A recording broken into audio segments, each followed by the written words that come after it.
Yo, yo, yo. Hey guys, welcome back to another amazing edition of the Best Practices Show podcast. Our goal here is to bring you great information so that you can create a better practice and a better life. And there's so much talk about these HR nightmares. Well, dentists face a lot of them. Your question might be, which ones should I worry about and which ones should I not worry about?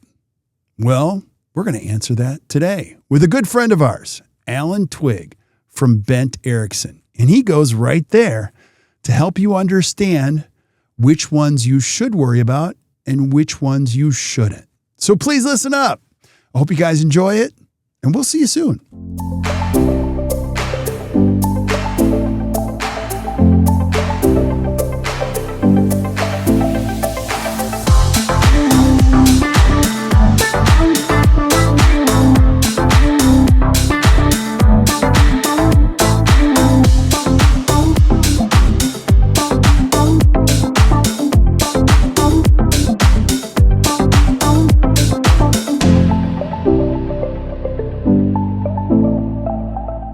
Hey guys, welcome back to the Best Practices Show podcast. As an employer, do you ever worry about these things that never happen?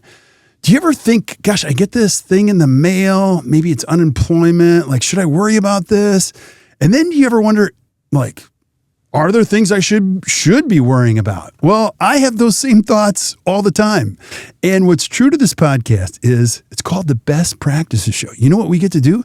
We get to find the coolest people in all of this great industry, and we don't have to guess. We can actually bring them on the show. And we're going to bring on a great friend of ours who's been a trusted partner of ours in Bent Ericksen, Alan Twigg, and we're just going to ask him those questions.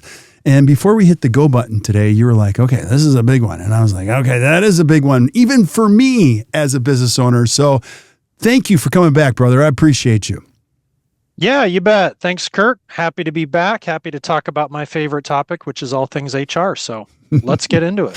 Let's get into it. But before we do, because we have a lot of young listeners, people, if you haven't been listening to the podcast regularly, you wouldn't know that Alan is a regular guest. But I want people to know why you're an expert on this subject matter today. And tell them what you do, and then we'll get into it. Yeah, sure. So I own this company, Bent Ericksen Associates. We've been around for 45 years. We do HR for dental practices, and that is our area of expertise. We don't do a million other things. It is just HR, and we work in all 50 states. We also adhere to federal requirements. And I've been working in HR now for over 20 years. It's been my passion. It's what I have dedicated all of this to. And yeah, we just try to keep dentists out of trouble and have everyone work really well and effectively together. So the HR realm, as everyone knows, is challenging and it's tough, and there's no training on any of this stuff in dental school, and office managers don't really get any formal training either. And that's why we exist. We're just here to help people out and navigate these crazy waters. Yeah. There's three things you don't mess with: death, taxes, and HR. Just don't mess with those three. And I'll say this from my own experience, HR is just very, very hard to get your arms around. I think, personally, it's my opinion, it's a very fluid environment. And state by state, there's different rules. So you do need to know those rules. And it's just something you can't mess with. So that's why I'm a big fan of Bent Ericksen. And I think it's one of the best investments you could ever make. I'm just going to say that up front as a practice owner, is like, they do it all for you. You don't have to worry about it. But let's go there today. We're going to talk about that later, but let's go there today. And it's kind of the serenity prayer in action. You know, what should I worry about? What should I not worry about? And God give you the wisdom to understand the difference. So take us through the big picture before we get into the details. Yeah, so I think in HR, there are so many kind of old wives' tales that circulate around, and especially at dental meetings, on dental, forums, Facebook groups, and so on. There are all these things that get circulated, and all these concepts and these ideas and these sort of old wives' tales. And one of the things that we end up doing with folks a lot is dispelling what those things are, because there are things that people think of as a really big deal and something that keeps them up at night. And then there are things that they don't worry about that are an actual big deal. And so we'll get into that today. We'll talk about what is a big deal, what is something to be concerned about, and how you can protect yourself or address it. And then some of those things that maybe people think are a big deal that are not a big deal. And you can just kind of take that one off your plate. It's kind of nice. All right. I love it. Let's hit a single first before we start hitting triples. And every business owner gets this letter at some point. It's the unemployment claim. Now, I'll just tell you, because we were joking around, the first time you get the unemployment letter from a former employee, you're like, what's going on? Are they suing me? Like, what is this? Like, what did I do wrong? And your mind goes a million directions. And that's probably, you probably get a lot of phone calls on that one. Oh, yeah. Yeah, big time. Yeah, unemployment's a real common one because, of course, a large number of people who leave jobs will file for unemployment. So quick lesson. So unemployment is an insurance program. It works just like any other insurance. Everybody pays into it, and then some people draw on it. And of course, if the state is running it properly, then, they have money left over after all the withdrawals and all the deposits and all that. So unemployment is run by your state. It's not a federal program. It's a state program. So every state is a little different. And every single business in the state pays into their unemployment fund. So every other business, everyone pays into it. Now, every state's a little bit different in terms of the exact amounts and the exact percentages. It depends on the industry. It might be a certain percentage up to a certain amount of total wages for an employee. And then after that, there's no more. It varies a lot. And you can certainly look some of this stuff up on your state website if you really want to nerd out on it. But the key thing to keep in mind is that it's an insurance program that everyone pays into. Now, when there is a claim and when that claim is approved, meaning the former employee is going to get money, first thing people need to really understand is that money does not come out of your bank account. It does not come out of your pocket. That money comes out of this big state fund. So just know that if you think, oh, this employee is going to get all this money from me, or, even some employees think, oh, I'm going to file for unemployment. I'm going to get his money. It's not coming out of your bank account. It's coming out of the state fund that you and everyone else is paying into. So there's no need to freak out. The money is not coming out of your bank account. Now, another thing to think about, and we hear this sometimes, is people will say, well, if they get unemployment, if I get a few of these, then aren't I going to have this thing where, my unemployment rates are going to go up? And the answer to that is maybe. It would depend on how many people file unemployment, how many people get unemployment, and how much that happens in your particular practice. If you only have one a year, not a big deal. But if you're constantly turning people over and they're filing for unemployment, they're getting it, you're getting 10 of those a month, well then, yeah, your rates may go up. Now you hear that and you may think, oh my gosh, rates are going to go up. And you think about, your malpractice, premiums and all these other things that just go up and up and up. Unemployment does have a cap. Every state has a cap. And for example, we did a calculation, I believe it was for Ohio. We had a client in Ohio that was really concerned about their rates going up. They'd had a little bit of turnover. And we calculated what it would be if they went to the absolute maximum rate for unemployment for them. It was about $100 a year extra per employee. That was it.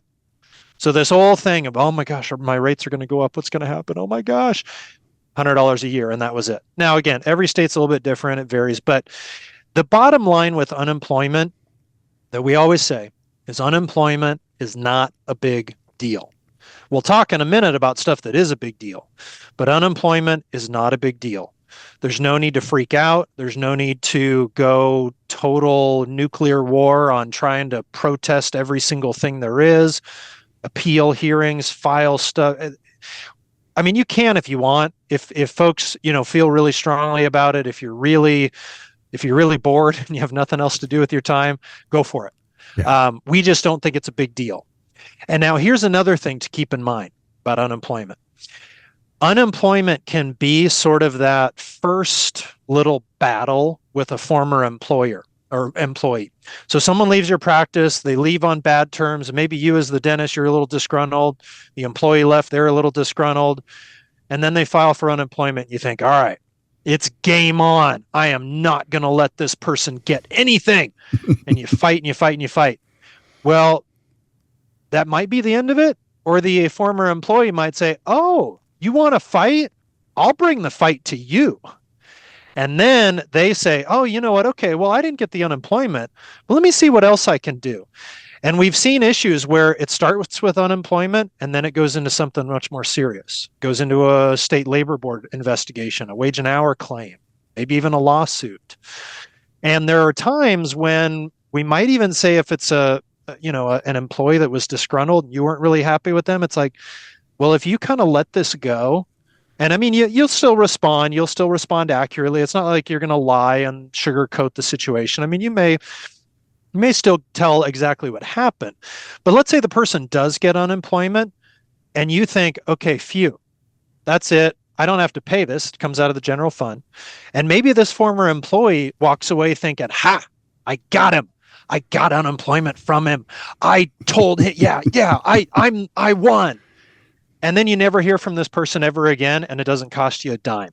Yeah. That, I think, is a wonderful outcome. So there you go. There's unemployment, not a big deal. I love your voices that you use in there too. That's pretty cool. Like, because those are the voices we hear. I think the important thing is to understand is, it's not an emotional battle. You will be informed along this process. So that's where the letters come in. So you get these notifications. And I've heard, wives tale, I've heard dentists saying, I'm going to fight this one and she's not getting unemployment. And your point would be like, who cares? It's not coming out of your pocket. And just let it take its course in that whole process. Right. And there's probably, all right. It's good to know. That is really good to know. And I wish you would have given me this advice 20 years ago. So, yeah. All right. Where do you want to go next? Give us another one. Well, let's talk about some of these things that I mentioned a second ago that are kind of a big deal. Okay. So, one of them would be a true lawsuit. So, or even not even start with a lawsuit. Let's start with a scary letter. Okay.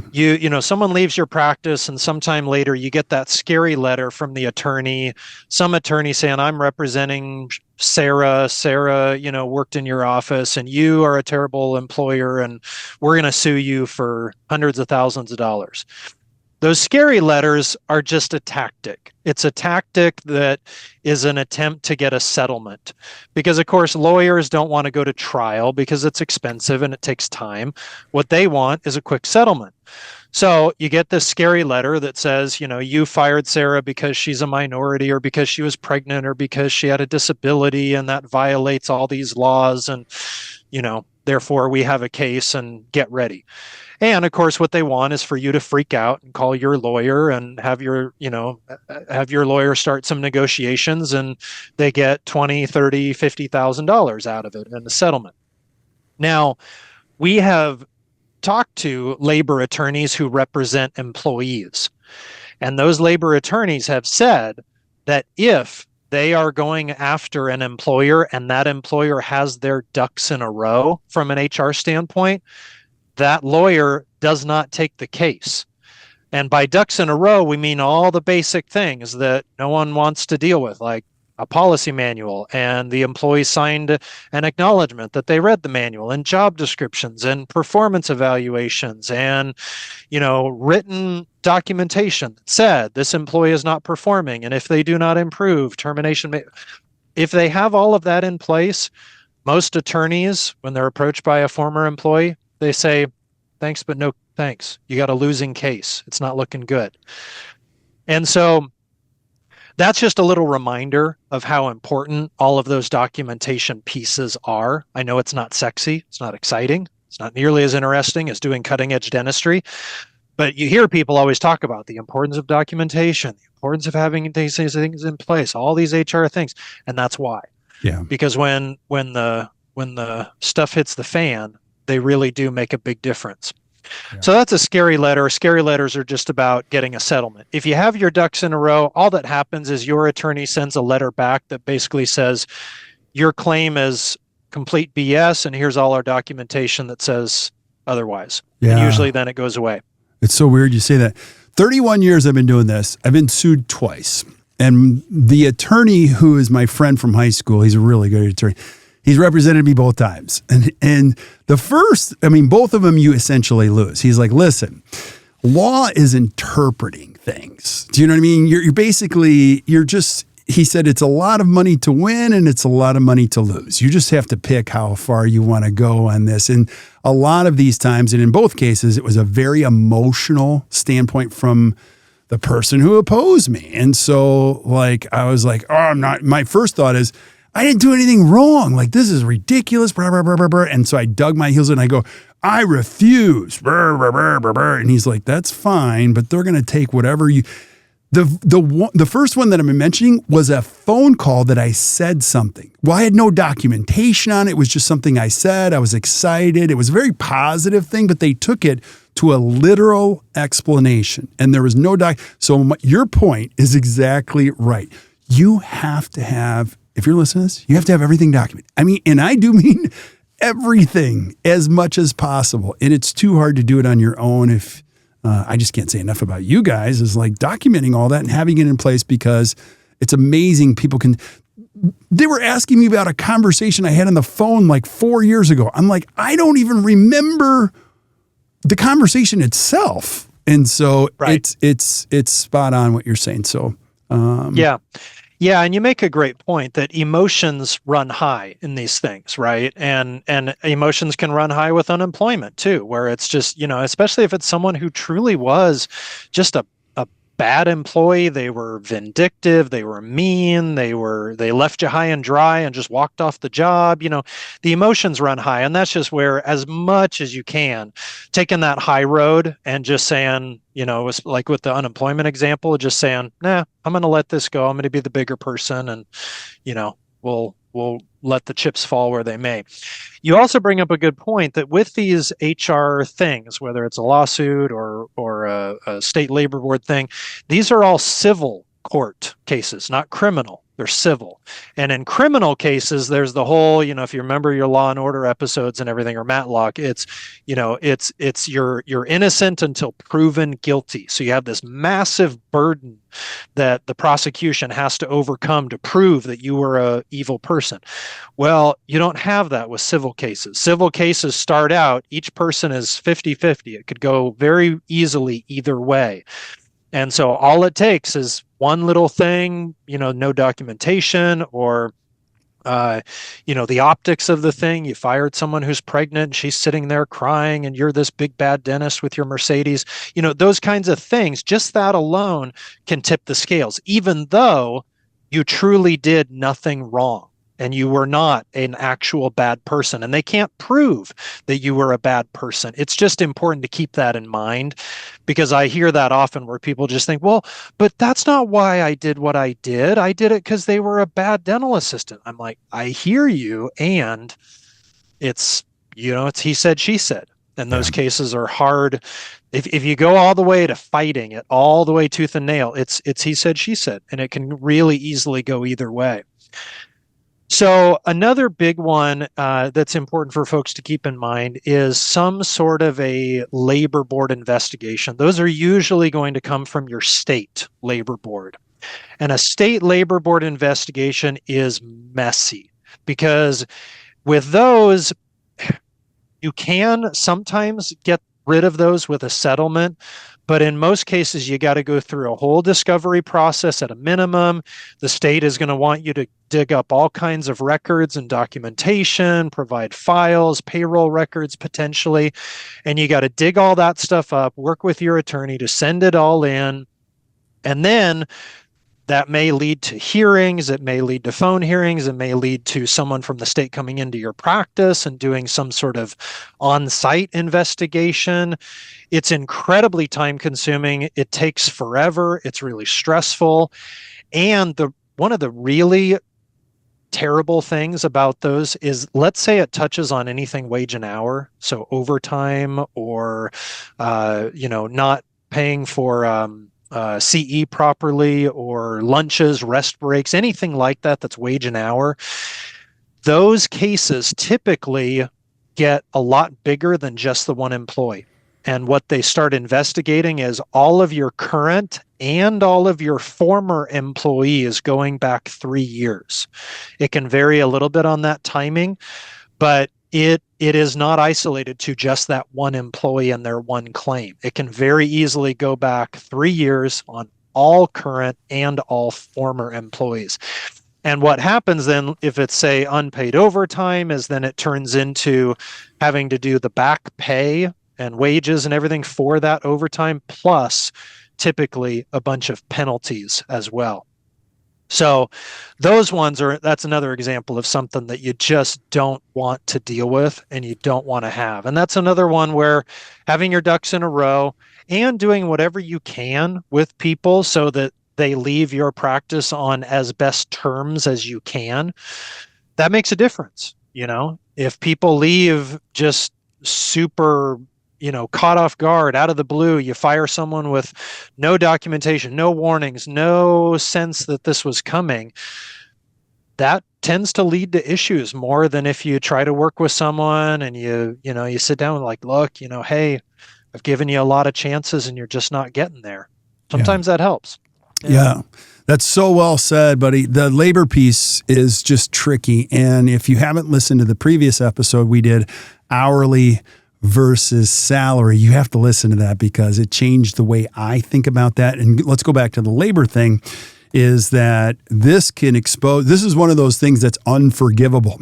So if they find a crack in the armor with one disgruntled employee, and again, our job is not to create fear, it's just to overly protect you with this stuff, they can find those cracks, and then you're going to be responsible for those cracks retroactively. And so it's just one of those things you just don't mess with. Like even overtime, like even discussing going to CE courses. Was this paid, unpaid? I stayed on a Friday to help you with that case, and there was no patients here, and I should have been paid double time. And so there's a lot of complexity to it. And I would say this you gotta have all your ducks in a row on that. Mm-hmm. Yeah, absolutely. And it's one of those things where I know dentists are strapped for time. I know there's a million projects to do. I know there's tons of people out there who are saying, you should do this, you should do that. And I just want everyone to know that these HR parts and pieces, getting them in place, it takes a little bit of time, may take a little bit of money, but once they're in place, maintaining this stuff over time, super easy. And there are a lot of great options out there, training options, finding someone that you can trust and delegate some of this to. There are a lot of ways that you can do this without it taking all of your time and energy. So it's out there. Love it. Tell us, are there any other big ones? So you're like, okay, that is something to worry about. And then maybe we can add a smaller one too here, balance them out a little bit. I don't know. I think those are the big ones. Those are the most popular ones. I mean, there are things around harassment and retaliation for, say, someone who brings an OSHA claim. I think where people do run into the most challenges, though, is just not having the documentation or not having a clear understanding of what is going on. So another example that we see all the time is somebody goes out on, say, maternity leave, or maybe it's a leave of absence because their spouse is having some health problems or something like that. And as a dentist, as a boss, we want to be compassionate. We want to be understanding. This is a really great employee. It's a tight labor market. You want to keep them and all that. So you just kind of tell them, you almost give them like an open-ended ticket. It's like, go do what you need to do. Take care of what you need to do. We'll be here when you're ready to come back. And that's all fine in the beginning, but then what can happen is it drags on and the person says, oh yeah, I'll be back in a month. And then they don't come back, and then you don't hear from them. And then the communication is spotty, or then you hear from a family member that says they're dealing with something. And those kinds of things around, whether it's pregnancy or a leave of absence in general, we just see a lot of people really get in trouble on that one because there's no documentation, there's no leave of absence request form, there's no medical certification from their treating physician. And it's those kinds of things that just lead to, unfortunately, a really tough decision down the road where you may have to terminate this person's employment. And you have to jump through a bunch of hoops to kind of try to build some documentation in and sort of backfill it.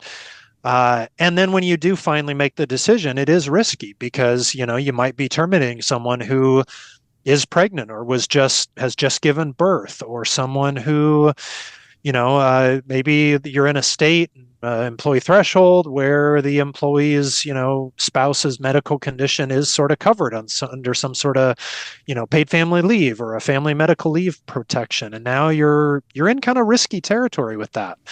And that is just one of those examples where by doing just a little bit of kind of due diligence on the front end, a little bit of paperwork, just basic formalities. It doesn't negate all of your compassion and all of your understanding. You can still be open-ended with some of that, but you just want to have that documentation in place.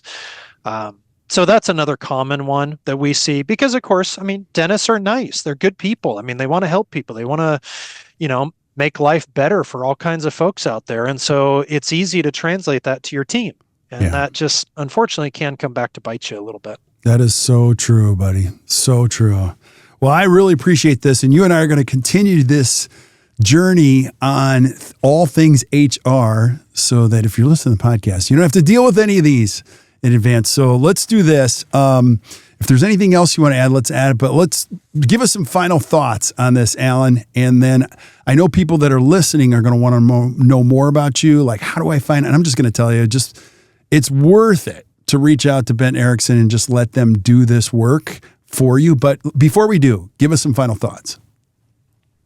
Yeah, documentation, right? And I know that's drilled into every dentist's head with chart notes and everything. So the documentation piece is big. Remember, unemployment, not a big deal. Respond to it, but, again, in the grand scheme of things, not a big deal. The money doesn't come out of your pocket. And in terms of what to be worried about, it's all that stuff. It's, lawsuits and labor board investigations and leave of absences that run on forever. And in all of those cases, your policy manual, job descriptions, all your documentation, that is your, in a sense, your golden ticket for getting out of that. And the other thing too, to keep in mind about all those things, policy manuals, job descriptions, and everything, those things have a dual purpose. They protect you, and they also set your team up for greater success. Because when you hire a new person, you basically are telling this new person, at my practice, this is what success looks like. So they actually help you. They help you in avoiding all the issues, and they help you in better, faster onboarding and just having a team that works better and knows what success looks like. So, two benefits with one thing there. So yeah. And yeah, folks want to learn more about us. Our website is bentericksen.com. Folks can reach out to me directly if they have questions about all this stuff. We have something, we call it the HR Director Package. And what we did was we just took all the necessary stuff that you need and we put it into one package. So you don't have to think, oh, do I need this or should I buy that? It's just one thing and it's got everything that you need. And it's a manual that's customized for you, your state, your number of employees.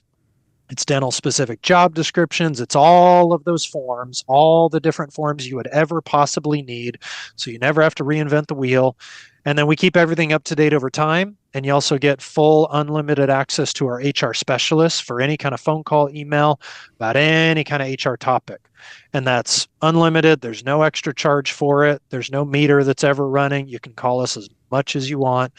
We are very much a support organization. So we are here to support you with your HR and allow you to do what you actually want to do. And we'll take care of all the boring stuff. Buddy, you're the best. It sounds tedious. It sounds difficult. I love how you phrase that at the end too. It really does help your team members be successful. So this isn't just about protecting yourself. It's about protecting them and making sure they're successful. So thank you so much for being on. I'm always grateful for all the wisdom you add. And you're going to keep joining us at the To the Top Study Club. Keep showing up. Thank you, my friend. So stick around while we say goodbye to everybody else. But you guys, I'm just telling you, that stuff is too much to think about. And it's really, really important to have the right documentation. And you don't have time to do this. You don't have time to do the research. You don't have time to do it. And you don't have the time to follow up on it. And that's why there's great partners out there like Bent Ericksen and Alan Twigg. You got to reach out to them. So if you're not taking notes during the podcast, this is how it works. You can flip up to the notes section, whether it be Stitcher, iTunes, Spotify, wherever you listen to podcasts. And you're going to see everything we talked about is in the notes area. So you can click on it. It'll take you right there. And we're going to make podcast listening easy for you. So we're going to keep bringing it. So until we see you guys next time, or you hear from us next time, keep watching or keep listening to the Best Practices Show. You guys enjoy your day.